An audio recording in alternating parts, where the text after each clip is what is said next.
그 아수르가 워낙 강한 세력으로 침략의 전선이 이제 막 형성되니까 반아수르 전선이 맺어지는 것입니다. 그 반아수르 동맹은 북왕국 이스라엘과 수리아가 주축이 되어서 그렇게 그 동맹을 맺고 남왕국 유다를 복속시키려고 압력을 가하는데 남왕국 유다가 말을 안 들으니까 침략해서 내려와서 하나로 합쳐가지고 반아수르 전선을 완성시키려고 하고 있는 것이 이제 이 당시의 상황이에요. 그때의 이사야는 벌벌 떨고 있는 남왕국 유다의 그 아하스 왕과 유다 백성들에 대해서 말합니다. 저들은 연기나는 두 부지깽이 그루터기에 불과한 것이니까 두려워하지 말라.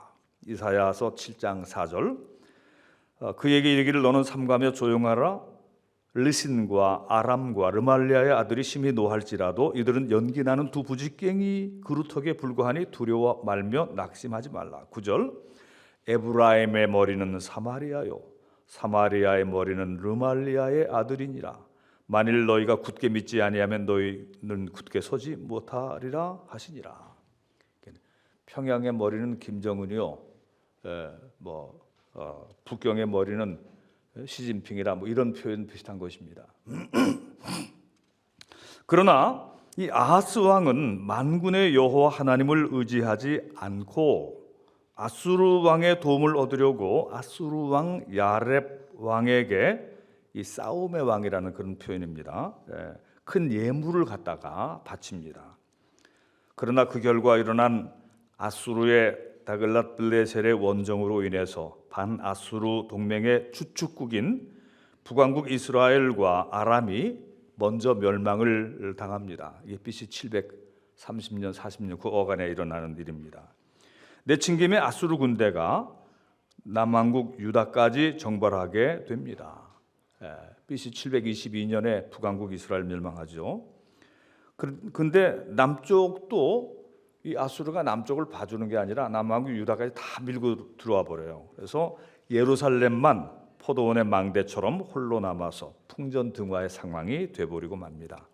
아하스 왕의 섣부른 동맹 외교가 재앙을 자초하고 마는 그런 것이 열왕기서라든가 이사야서에 자세히 나오고 있는 것입니다. BC 8세기 이스라엘 주변 근동의 정세를 묵상해 보면서 오늘 우리나라의 상황을 생각해 봅니다.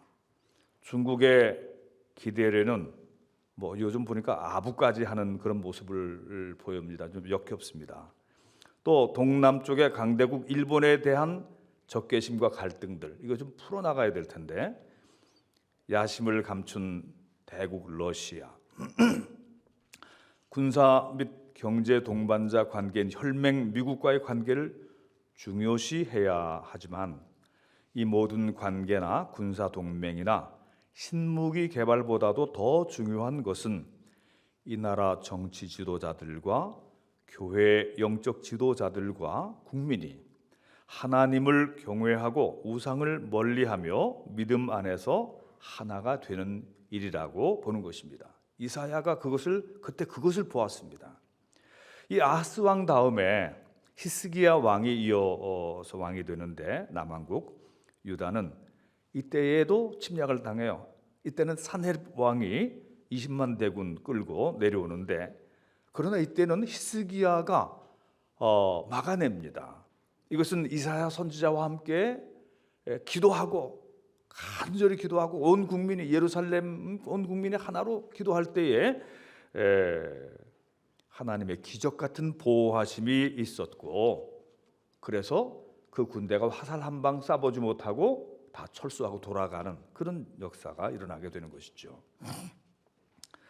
이사야서의 이사야 1장부터 40장까지의 BC 8세기 이사야의 메시지를 한 4가지로 간략하게 정리해 보면 이사야는 여러 가지 설교를 했지만 오직 여호와 하나님을 믿고 흔들리지 말라는 것. 믿음이 가장 중요해요. 하나님을 믿는 믿음이 가장 중요하다고 하는 것을 설교했고 또 아수르나 애굽이나 반아수르 동맹이나 어떤 모든 세력이라 할지라도 하나님의 손에 들려진 몽둥이에 불과한 것이다.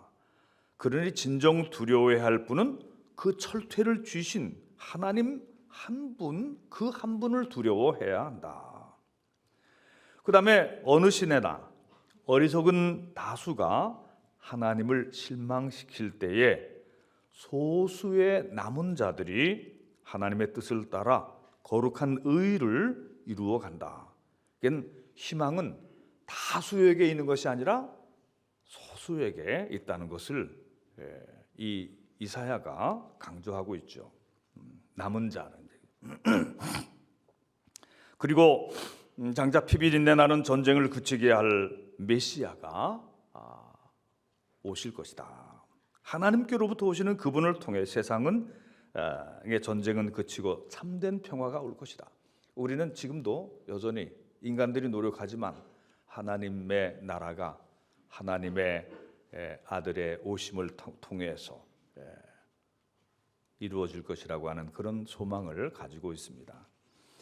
우리나라의 현 상황 속에서도 이 이사야의 예언을 좀 더 한번 적용하면서 생각을 해보려고 합니다. 아무리 강대국이나 초강대국이라 하더라도 하나님의 주권 안에 있을 뿐이므로 실제로 역사를 주관하시는 분은 만군의 여호와 하나님이시라는 믿음을 가져야 한다는 말씀입니다. 그러므로 우리나라 국민은 하나님을 믿어야 합니다. 애국가를 바꾸려고 하는 그런 움직임도 있는데 이건 정말 목숨 걸고 막아야 되죠. 하나님이 보호하사 우리나라 만세. 아멘. 그러면 우리나라 국민은 하나님을 믿어야 되는데 정치인도 대통령도 하나님께 기도해야 돼요. 이제 참 국회의 무슨 총리도 그렇고 누구도 그런데 기독교인이라고 그러는데 기독교인 냄새가 하나도 안 나요. 제가 볼 때는 창피한 것입니다. 정치하는 사람들이 하나님을 아는 냄새를 나타내야 된다고 나는 보는데 가짜 신자 아닌가 생각이 들 정도로 생각이 됩니다. 대통령도 하나님을 믿어야 되고요. 하나님께 기도해야 됩니다. 우상 숭배와 권력, 물질, 기술, 과학에만 의존하지 말고 강대국들과의 동맹에도 의지하지 말고 먼저 하나님 앞에 겸손히 무릎 꿇고 기도하는 정치가들 또 국민들이 돼야 될 텐데 지금 코로나 사태도 좀 엉뚱한 방향으로 가고 있는 것 같아요.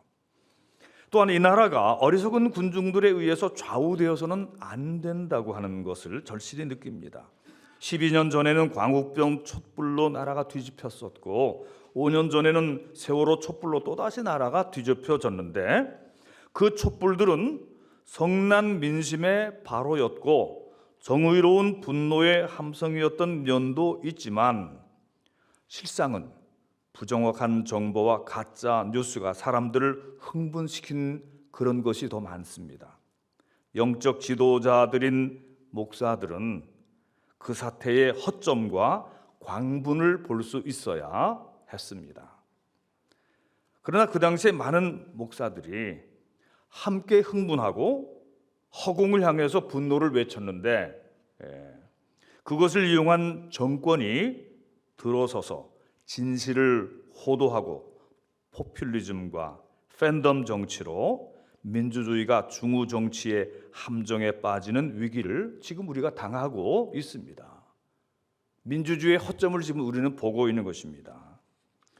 오늘에 이르러서는 광우병 선동은 헛된 정보 오류였다는 것이 과학으로 증명이 되었고 그런데도 그때 중심으로 나섰던 사람들이 사과를 안 했어요. 세월호 사건의 진짜 책임 누구에게 있느냐? 그 근본 원인이 무엇이냐? 아직도 그것이 밝혀지지 않았다 그런 얘기입니다. 그것은 다른 쪽을 계속 더듬었기 때문에 그런 거예요. 세월호 사태의 원인은 사실은 영적인 문제입니다. 이게 영적인 문제로 파고들었어야 되는 건데 누구 책임이냐 뭐 이렇게만 하다가 보니까 세월호 사태로 가장 피해를 본 사람은 그 학생들이고 희생자 가족들이고 그리고 또 우리 모두입니다. 사실은. 근데 그런 가운데 실리를 챙긴 사람들이 있었어요. 그리고 정치적으로 아주 스킬풀하게 잘 이용을 했어요. 네, 세월호 사태에 대해서 의문을 품고, 의문을 품는 사람은 저도 의문을 품었고 여러분들도 의문을 품었는데, 제 그 후배 목사들 중에서 그 교회에서 여러 명이 그 희생자가 나와서 막 이렇게 하고 나는 후배 목사가 있습니다. 근데 그 사람이 요즘은요, 질문의 방향을 바로 잡았더라고요. 지금 정권 바뀌었는데 왜 이 정권이 그 해결 못하냐? 분명히 밝혀라. 누구 책임이냐? 근데 기소됐던 사람들 도로 다 풀려났잖아요. 그럼 그 책임 아니라 그런 얘기예요. 그럼 뭡니까?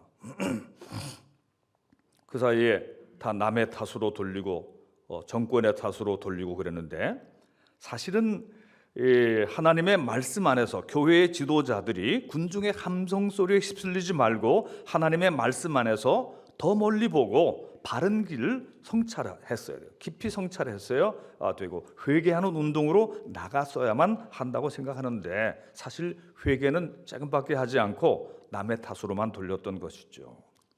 우리나라 역사 속에는 어떤 심각한 문제가 생기면 그 원인을 엉뚱한 집단에 뒤집어 씌우는 마녀 사냥 수법이 계속되고 되어 왔습니다. 네로 황제가 로마 시대의 대화재의 원인을 기독교인의 방화로 뒤집어 씌웠듯이 오늘날 이 교회가 억울하게 그 프레임에 걸려 든 것도 있습니다. 요즘 과학적인 데이터로 얘기하니까 교회에서 감염이 출발된 건 1.7%, 신천지까지 포함돼서 또 8% 미만이라고 하는 것이 과학적으로 데이터로 나왔는데, 방역 당국과 또 정부에서 계속 얘기하는 것은 그렇게 얘기하니까 일반 사람들이 48%가 교회에서 감염 발생이 된 줄로 알고 이 부분에 대해서 책임져야 될 사람들이 있을 것입니다. 오늘 우리나라의 우상 숭배와 미신을 제거해야 할 것입니다.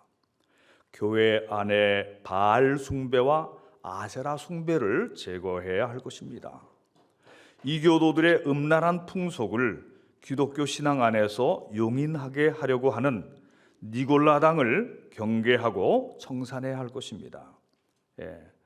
제가 니골라당이 무엇인가를 생각하다가 딱 이렇게 연결되는 게 있어요. 좀 요즘 우리 사회에서 이 교회 안에서도 성소수자의 인권이라는 얘기를 하면서 동성애와 동성 결혼을 합법화시키는데 찬성하는 목사들도 있고 그런 세력이 있습니다. 이게 니골라당입니다. 니골라당이 다른 게 아닙니다. 에베소 교회에 대해서 요한계시록에서는 에베소 교회는 니골라당을 미워하니까 참 잘하는 것이다 그랬어요. 그러나 버가모 교회에 대해서는 경고하고 있습니다. 코로나 비상시기이지만 교회의 영역을 성스럽게 지켜나가는 교회 지도자들이 되어야 할 것입니다. 거룩한 하나님께 올려드리는 예배의 성역을 세속 정권이 침범해서 일방적으로 명령하고 지시하는 일을 다시는 당하지 않도록 해야 할 것입니다. 저도 이제 여기에 들어온 지 얼마 되진 않지만 한국 교회가 교회 연합이 너무 취약하잖아요. 교회 연합을 이뤄내되 정안이 되면 현재 있는 그룹들만이라도 성실하게 연대해 나가도록 하십시다. 이 민족의 나아갈 길을 밝히고 비판하고 격려하는 예언자적인 정치에 교회 지도자들이 적극 참여해야 할 것입니다. 동아시아와 급변하는 세계 정세 속에서 하나님이 지키시고 특별히 보호하시는 대한민국이 되도록 우리가 먼저 깨어 기도하고 참 진리의 말씀을 선포해 나가십시다. 마지막으로 이사야 26장 1절부터 4절까지 봉독해 드리고 마치겠습니다. 이사야 26장 1절부터 4절까지 말씀. 그날에 유다 땅에서 이 노래를 부르리라. 우리에게 견고한 성읍이 있음이여 여호와께서 구원을 성벽과 외벽으로 삼으시리로다. 너희는 문들을 열고 신의를 지키는 의로운 나라가 들어오게 할지어다. 주께서 심지가 견고한 자를 평강하고 평강하도록 지키시리니 이는 그가 주를 신뢰함이니이다. 너희는 여호와를 영원히 신뢰하라. 주 여호와는 영원한 반석이심이로다. 하나님의 평화가 우리 한국 교회와 또 이 대한민국을 감싸 주시기를 주님의 이름으로 축복합니다. 감사합니다.